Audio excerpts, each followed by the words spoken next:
Okay, one of my subscribers reminded me of this when I was streaming the PTS, when they first introduced all of the gear and the weapons that were coming in this patch. And since it was rifle based, he said, yo, why don't you use the Diamondback? Because they updated or they buffed the Diamondback way before this patch even came out.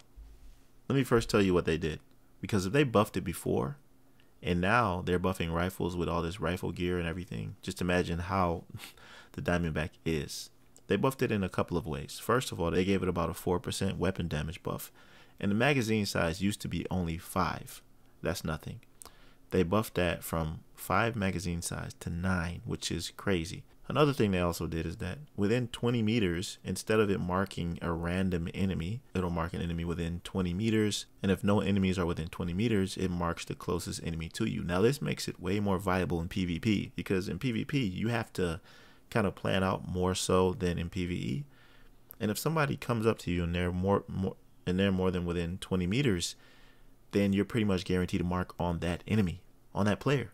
So it makes it super viable in PvP. So here's how it works now. The Diamondback randomly marks an enemy within 20 meters. If no enemies are within 20 meters, it marks the closest enemy to you. Hitting that enemy consumes the mark, guaranteeing a critical hit and amplifying damage of that hit by 20%. After hitting a mark, and it doesn't even say you have to kill that enemy, you just hit them and it guarantees that crit and amplified damage buff. All shots fired are guaranteed critical hits for 5 seconds. A new random enemy is marked afterwards whenever you reload. Okay, so I said, look, I have to try this. I have to try it in conflict. So I went straight away in there. I linked up with the clan NSG and we were running through folks. And when I tell you this thing slaps in PvE, it is crazy. I mean, it's so strong. I'm talking about 5 million per hit and 3 or 4 million per hit to the body. So if anybody got low armor, it's pretty much a wrap for them. Look how I just ran up on this guy and destroyed him. So I played a few matches in conflict with this, and it quickly became certified. From the magazine size to the certainty of activating agonizing bite, it's crazy. So if it works in PvP that good, then I know that in PvE it's gonna work even better. So I took it into PvE and I did Grand Washington Hotel and I just breezed through everything. When I finally got to Saint at the end, it didn't take me nearly as long to break his armor, because I was like constantly hitting him with crits, and I just ran through that mission really quick. Now, the build that I just uploaded is a rifle build, but it wasn't with a full breakpoint gear set. It was a ninja bike build with a 3-piece striker. You can go look at that build right now. And if you wanted to, you could just replace whatever weapon I'm using in that build with the Diamondback. But you could take this even further, because that build that I have on YouTube is 1.5 million armor with unbreakable with striker. It's just kind of a tank rifle build where you can hold your own and pretty much survive in 1vs.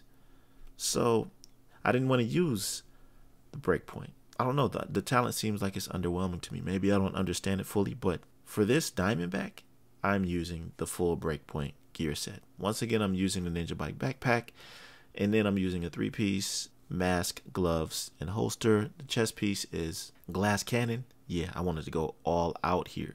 Everything is rolled to weapon core so that I could maximize this damage, because when you're dealing this much damage, you don't even need to worry about trading. They're going to be down before they even look at you, especially if you get the jump on them. But then I'm using the Fox Superior knee pads for the amplified damage, and I ended up recalibrating my Diamondback until I got damage to targets out of cover on the weapon. And this is the result. So I had to bring this to you, because them updating the gun before this update came out is overkill, because it's like it's been updated twice. It got a damage buff, it got a buff to its magazine size, and it pretty much guarantees the agonizing bite talent, which was something that was just super random before, and it made people like, I don't really want to use it over the Virginian. It's too random. You'll be aiming at somebody right in front of you and they'll march somebody that's 50 meters away in an entire different direction. So it was pretty much not viable in many cases, honestly. But it is now, and I highly suggest that you use this. So let me know what you think about this down below in the comment section. Have you checked out the Diamondback yet? If so, let me know what build you've made with it. Other than that, that'll do it for this one. If you like this conversation and like the video, also subscribe if you feel inclined. I'll see you in the next one, fam. Be right out.